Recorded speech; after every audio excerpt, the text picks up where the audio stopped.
And whose team is this? Is this your team, or is this your daddy's team? Thanks for listening to the Dad Mode Podcast, common sense parenting in a politically correct world. Here's your host, Andy Carlson.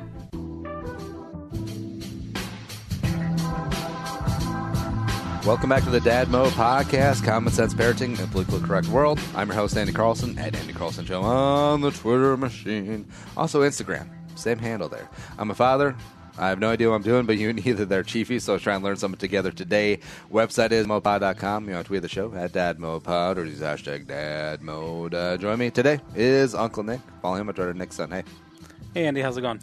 Also, send him a DM. DMs are wide open on Musical.ly. Oh, yes, I do Musical.ly. What is Musical.ly? It's kind of taking advantage of social media where a lot of people, like, if you're on... A lot of people who like to listen to the radio music and who can record video, like on Facebook, to their favorite song, singing to it. Oh, that's all it is. Yeah, it's like a video karaoke. You get like 10 to 15 seconds, I think, or like I think it's only 10 seconds, and it only works with certain songs. Like there's a catalog of songs, and obviously it's all copyright rules, so not every song's on there. Oh, yeah. So I was wondering how they got around copyright issues and stuff. I think only certain artists allow their music to be on there, and a lot of the popular ones that you want to sing your heart out to not be available. So, say your favorite band is Sugar Ray, and because why not? You wouldn't be able to do Fly or Every Morning or the other one. You'd have to go some deep catalog Sugar Ray. Yeah, most likely. Today, I wanted to talk a little bit about the family businesses. Now, as an entrepreneur, someone who's entrepreneurially minded as well, someday Muggy will have all of this, the podcasting empire. And say that as a little tongue-in-cheek now, but who knows? This could easily develop into a multimedia conglomerate. We could go the Dave Ramsey route. We could self-syndicate. We do a lot of shows here, crank out a lot of content and product. So it's not exactly as far-fetched as you would think. Now, I'm thinking about the family business for a couple reasons. A, President Trump. Now, President Trump has got Ivanka Trump, his daughter, in very, very close proximity, and also the other jabroni kids are in the mix as well. And when he was running businesses, Eric and Donald Jr. and Ivanka were all hand in hand, very much involved in the day-to-day. And also when they're on The Apprentice, like Ivanka was the friggin' star of The Apprentice. I mean, let's be serious here. But overall, like, a lot of small businesses are going to be handed down from generation to generation, and not always the best thing. Can put a little strain on the father-son, father-daughter, mother-son, mother-daughter relationship, and also just the culture of the company. Nick, your thoughts? I come from a family that did have a small business in our family. Was it the junkyard? Yes. Yeah. Yes. So started, I believe, in the 60s. Owned by my grandfather and one other family friend. And their son, their son. Well, no, sorry. How does the idea for junkyard start? Does it start like, hey man, we got we got a big plot of land here. Let's get some shit in here. A lot of it starts like that. But it comes to, it kind of has good intentions. It's recycling junker cars. A lot of cars that go into car accidents, they go to junkyards. Yeah. And, if a car is usually in an accident, like the right side totaled, hey, there are parts on the left of the car that you can take off and you can market and sell. And, my uncles have done it for a number of years until a tragic fire in the late 2000s. Oh, the junkyard burned down? Yeah. How much did they get out of insurance? I don't know. So they burned it down themselves? No. Someone there caused a fire, and it... Was it Billy Joel? It was not Billy Joel. Was it Billy Joel from his wrecked car that he crashed through the house at the junkyard?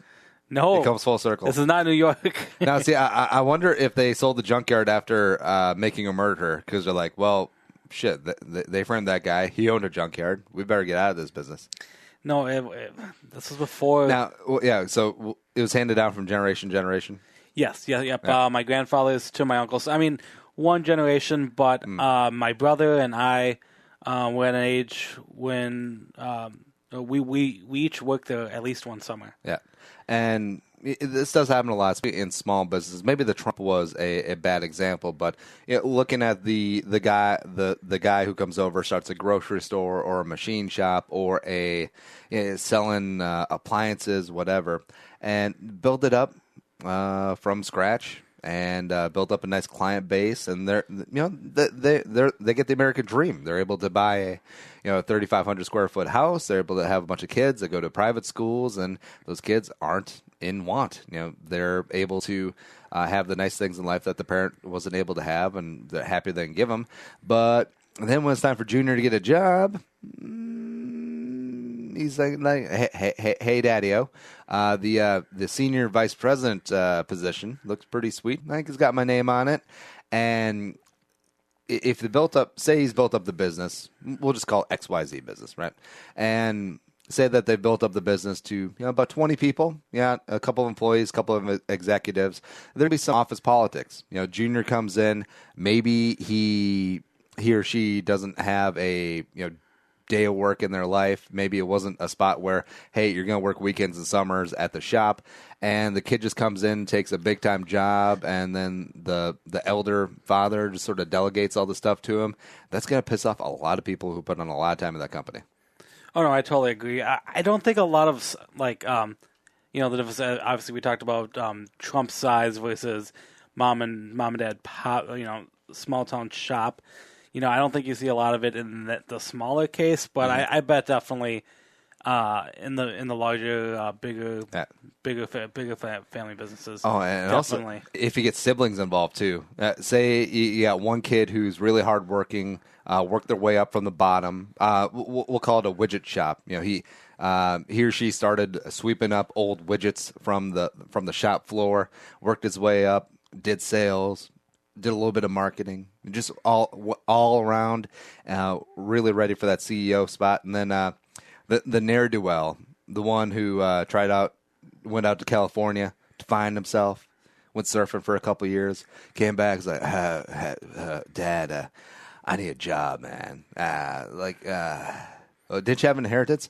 Oh, and then all of a sudden, that kid is put on a similar position as the son or daughter who's been busting their ass at the company for 20 plus, or not 20, I'd say like eight years, and then that can breed some discontent too. And you don't see this nepotism anywhere else. Well, you don't see nepotism anywhere else except for in family businesses. You don't have an affinity for some stranger. Just come in, give them a cushy job, don't really hold them accountable to anything, and it can put a lot of stress on the company. For people who don't know the whole family business thing, I think there's been a number of movies. I'm thinking Tommy Boy kind of had that kind of family drama issue. Happy Gilmore, I think, kind of had like a storyline like this. I mean, yeah, I think there are a lot of good cases and a lot of bad cases. A lot of sons who want to prove to their dad that they're that they're worth it. So in here. And yeah, obviously there are a lot of bad situations, but you want to look for the good stuff. The Michael of of Arrested Development, who believes in hard work and stuff and everything, and while the family kind of milks it all, it's just kind of there are a lot of extremes like that. But I think that's more with the bigger stuff and not like the small hometown people. It does come from a place of love. Like you want to see your kids succeed, and you can set them up with a job, give them a nice salary, have them have a nice profession. That's what you want to do. But I feel like you really do have to separate family life from professional life. And just start up the company. If Muggsy wants to work for me down the line, I'd prefer she didn't. Like, I'll ever go work for a buddy who's got a company in an industry that she'd be interested in. I'd definitely do that. I think that is the way to go, as opposed to just straight up working with your kids. Have them get some experience and have them get their sea legs under them someplace else. And yeah, you're putting in a good word to give them a job, and that's how things are done. But the Tommy Boy was an apt analogy because you got Tommy, who was at Marquette don't ask me why I know that, for, what was it, 7-8 years? Yeah, just effing around, dicking around, and finally graduates. Oh, all of a sudden he gets an office. He gets an office with his name on it. He gets the VP position. And then David Spade, who had been working at the company probably since high school, I don't even think he went to college, working his way up the ladder, and then he gets leapfrogged by this guy who hasn't put in any time at all. And you can see the relationship that they had early on in the movie. Now, they get past that because it's a movie, but a lot of time in the real world, they don't get past that. They don't get past the stunning nepotism. Oh no, yeah, it's pretty dark. And and you can take it a step further when Michael Corleone kills his brother Fredo. Fredo, you broke my heart. I feel okay saying this because my family doesn't listen to the Dad Mode at all. But when it comes to my family's business, the junkyard, at the time when my cousins were coming, they were still 2 years younger before the junkyard burned down, before they could start working. I think they were kind of teenagers. Mm-hmm. My uncles, they were working that junkyard so their kids wouldn't have to go to a junkyard. They want to put their kids through college. So almost kind of the anti family business thing. Not really, but they were honest, and they were saying, working the junkyard. My Uncle Brian worked 7 days a week. They were only open 5 days a week, but you put in a lot of time and a lot of hard work to make this junkyard running and successful. And like it slowly kills you when you put that much stuff in. And when starting a family and having kids, you want what's best for your kids. You want them to have the opportunities that you don't have. And they were really opting to say, hey, you can work here for the summer, do what here and whatnot. But, we want you to go to college. We want you to get a degree in something so you can not do what we have to do. There's a plane waiting for us to take us to Miami in an hour.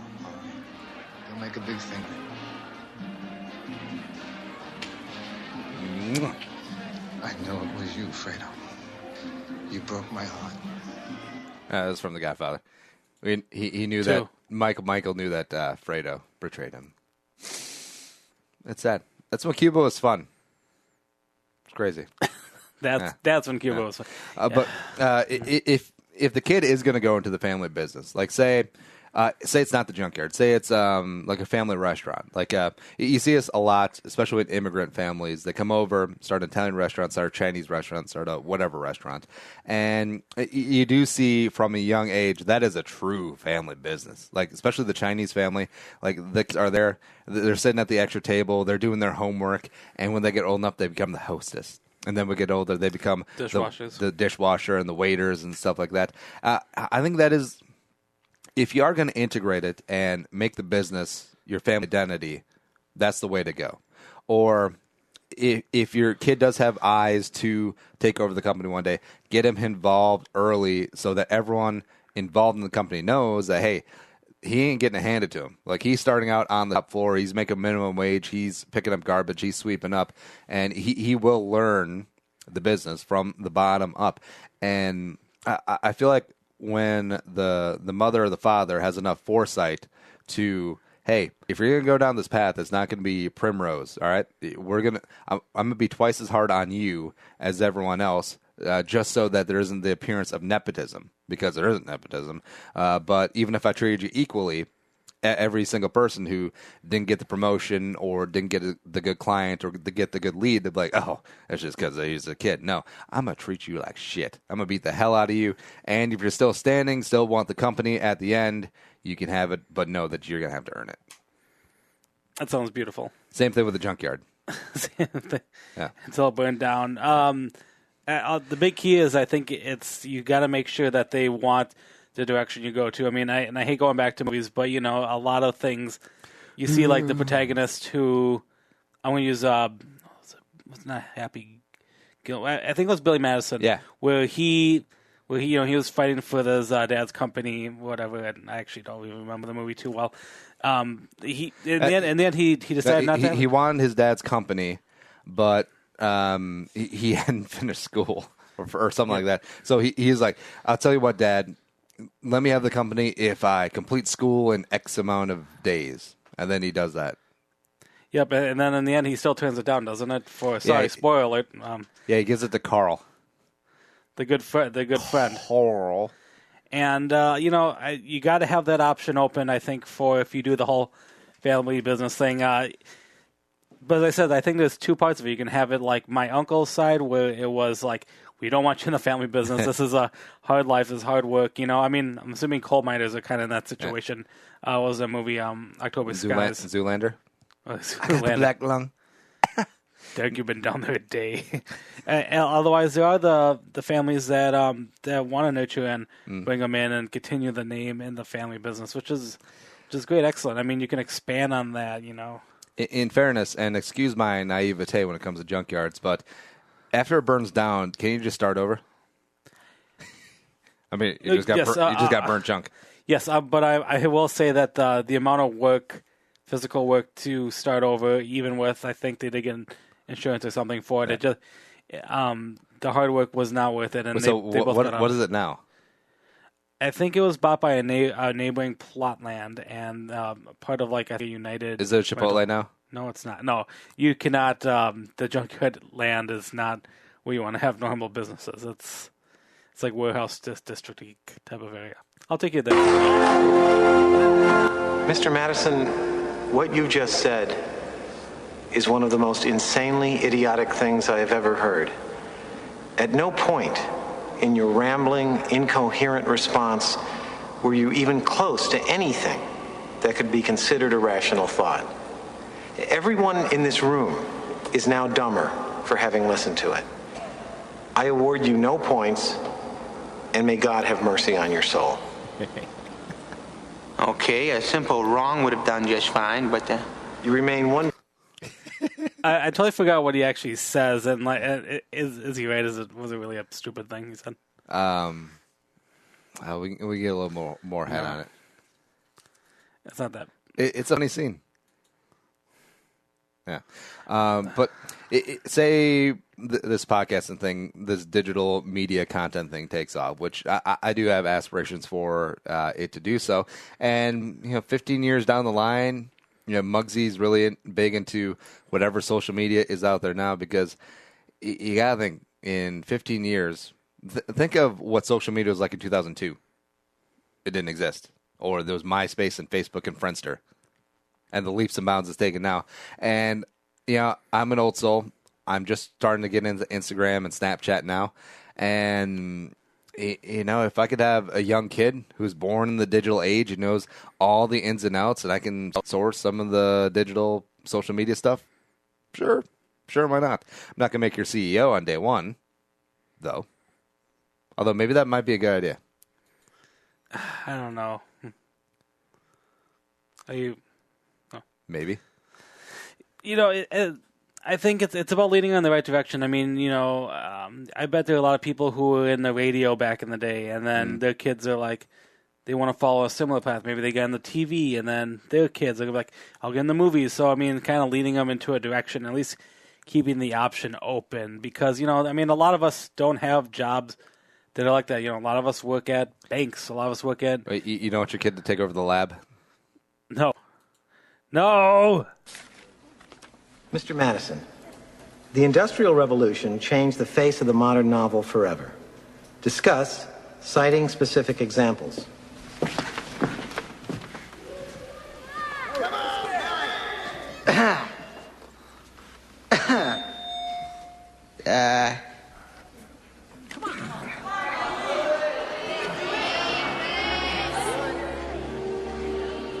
Okay. The Industrial Revolution, to me, is just like a story I know called The Puppy Who Lost His Way. The world was changing, and the puppy was getting bigger. So you see, the puppy was like industry, in that they were both lost in the woods.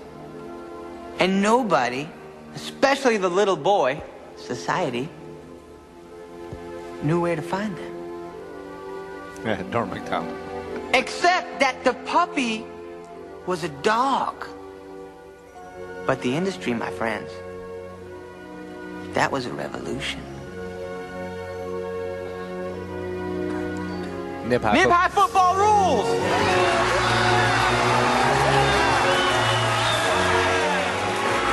Yeah, it doesn't make any sense. Yeah, I also like the soundtrack crescendo that was in every single movie in the 90s. Mr. Madison, what you just said. Yeah, they gets into his thing. Yeah, okay. It was a good movie. I couldn't even answer that question. That's back when Adam Sandler made good movies. We've been over this. We had to do it. We did do an episode about this. Yeah. It's very interesting that this topic is in so many films, probably television, to bring up. I think it is because it's really relatable. Because Americans were, very much a society of entrepreneurs, and we start small shops until Walmart comes take over and beats the shit out of everyone, like Negan from The Walking Dead, and R.I.P. Glenn. And then, he had to die. He was Asian.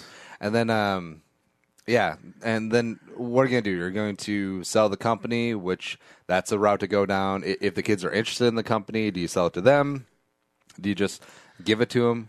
Do you work out a deal? And so I think it's an issue that comes up a lot. Like, everyone listening to this has either owns their own business or has someone in their family that has their own business that could be passed down or has family members involved in it. I'm not much of a business expert and I come in like economics and stuff like this, but where do you see family businesses? Can you tell me like a little bit about like history through like, do you think the future, do you think there'll still be family like businesses, or I kind of think it's all steering towards the major conglomerates? And stuff. I think there will always be room for small family businesses. Okay. Yeah. And also, if you think about it, you can have a family business that gets really successful. Like Walmart is technically a family business. I guess I can kind of see it that way, but like Amazon, Best Buy, rest in peace if it's still there by the time we release this video. Well, Bezos, I wonder if he's got kids. Jeff Bezos, Amazon, also owns Washington Post. Mike Bezos is like, little Mikey's going to take over. Little Mikey's going to run this thing straight into the ground. Like, Amazon is on pace to eventually they're going to go to the moon. Mikey's going to run this shit straight down to Hades. I mean, well, you think a lot of these family businesses, when you're trying to get someone to be ready to take the reins, I mean, you're going to send them to college, aren't you? You're going to send them through schooling, or do you put them straight to work? I mean, don't you assume that a lot of the family businesses, they had schooling too? Well, maybe not, but dummy schooling. 6 years of undergrad studies just to drink. That'd be awesome. Do bong loads and oxy. Oh yeah, all the kids butt funnel heroin now. Is that a thing now? Nope. It could be, though. That's all. Hey, if you enjoyed the show, tell a friend, spread the word in your dad and mom's groups. Do that up. The show's available on iTunes, Stitcher, iHeartRadio. Follow us on Twitter at DadmoPod, Nick's at Nickason, me at Andy Carlson Show. Also, follow me at Andy Carlson Show on Instagram as well. And the website is dadmopod.com. But until next time, be a man, be a father, go dad mode. We'll smoke you later.